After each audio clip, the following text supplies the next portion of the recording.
हाँ दोस्तों, आज हम एक कहानी के बारे में जानेंगे। तो कहानी ऐसे ही स्टार्ट होती है कि एक दार्शनिक होते हैं, मुंबई में एक ऋषि से मिलने जाते हैं और ऋषि के पास लगभग बड़ी संख्या में शिष्य होते हैं और जहाँ पे उनका आश्रम होता है उन्हें लोग बहुत मानते हैं। जब ये दार्शनिक उनके आश्रम में पहुंचते हैं तो बड़ी संख्या में लोगों की भीड़ इकट्ठा हो जाती है।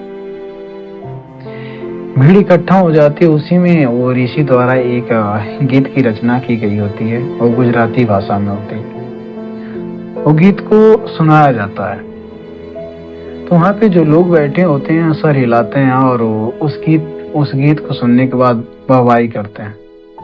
और वो दार्शनिक बहुत हैरान होता है। उस गीत का कुछ भाव ऐसे था कि तुम रहो अपने राजमहलों में, तुम्हारे राजमहलों से हमें क्या मतलब, हम तो अपने कुटिया में ही मस्त हैं। तुम बैठे हो सड़ के सिंहासन में बैठो, तुम बैठे हो सड़ के सिंहासन पे बैठो, तुम्हारे स्वर्ण सिंहासन से हमें क्या मतलब, हम ऐसे स्वर्ण सिंहासन को लात मारते हैं। हम तो धूल कण में ही ठीक हैं, हम धूल कण में ही मस्त हैं, हम तो सन्यासी हैं। ऐसा कुछ गीत का भाव होता है। और ये कहने के बाद जब दार्शनिक से पूछते हैं कि आपको कैसा लगा, दार्शनिक बहुत हैरान से कहते हैं कि मैं बहुत हैरान परेशान हूँ इस गीत को सुन के। जब आपको इन स्वर्ण सिंहासनों से और राजमहलों से कुछ लेना ही नहीं है तो इन पे आप गीत क्यों लिखते हो? जब आपको इन स्वर्ण और राजमहलों से कोई मतलब नहीं है तो इसका अर्थ लोगों को क्यों समझाते हो? मैंने तो कभी भी किसी सम्राट या राजा को ये कहते हुए नहीं सुना कि हम खुद से अपने राजमहलों में, तुम अपने कुटिया में रहो, हमें तुमसे क्या मतलब। मैंने तो ये कभी भी नहीं सुना कि हम बैठे हैं अपने स्वर्ण सिंहासन पे, हम ठीक हैं, हमें तुमसे क्या लेना, तुम रहो धूलकण में। ये हमेशा सन्यासी फकीर ही क्यों स्वर्ण सिंहासनों के बारे में बात करते हैं और लिखते हैं? इसका क्या मतलब है? मतलब इसका दोस्तों बहुत गहरा है। असल में स्वर्ण सिंहासन जो होता है इनको आकर्षित करता है। ये अपने मन को मारने के लिए, अपने आप को संतुष्टि देने के लिए स्वर्ण सिंहासनों को गाली देते हैं, राजमहलों को गाली देते हैं, क्योंकि इनके मन में इसके प्रति आकर्षण होता है। इसीलिए ऐसी गीतें लिखते हैं।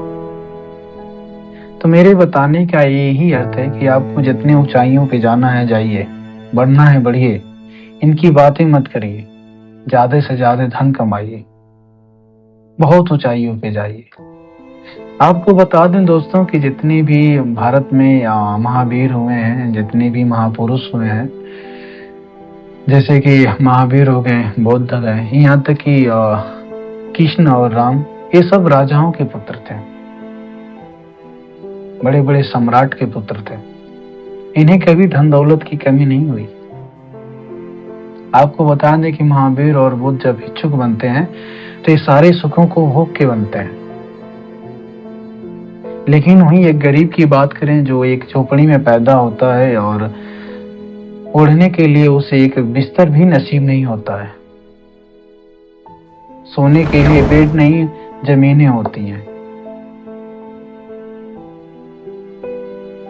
ऐसे व्यक्ति को अगर हम कहें कि यार तुम छोड़ो धन दौलत, इससे क्या लेना देना, उसे और हम फकीर बना देते हैं।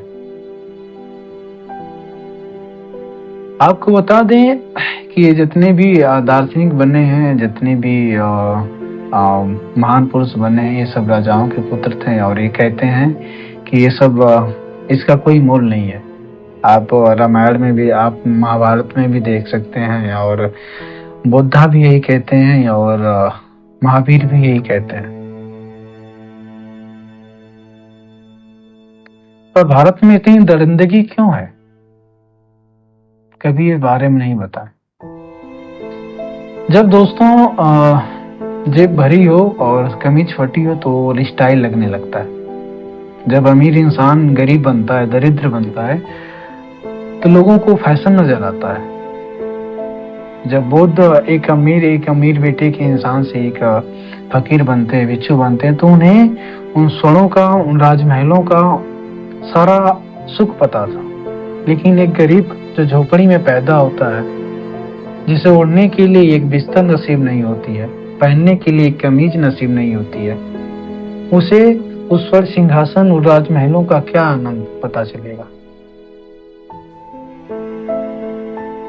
इसीलिए दोस्त, कभी भी जल्दी किसी के संतों और किसी ऐसे लोगों की बात पे भरोसा मत करना, न इनकी बातों में आना।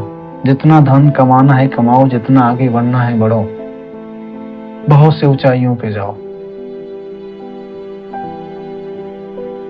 जब ऊंचाइयों पे जाओगे तभी तुम यही बात कहोगे कि देख लेना ये सब बेकार है, लेकिन इसका बहुत बड़ा मोल होता है दोस्तों। और एक बात मैं कहना चाहता हूं कि मैं महावीर, बुद्ध और कृष्ण और राम की मैं आलोचना इसलिए कर रहा हूं क्योंकि ये महान पुरुष थे। कभी भी किसी व्यक्ति की आलोचना की जाती है तो हम उसकी अच्छाइयों को, उसकी बुराइयों को सीखते हैं, उसे ग्रहण करते हैं। और बड़ी बात है कि एक महान पुरुष की ही आलोचना की जाती है। अगर किसी महान पुरुष की आलोचना न की जाए तो समझो कि उन बेकार है, यानी निरर्थक है। किसी भी महान पुरुष की अगर हम आलोचना करते हैं वो और महान बनता है।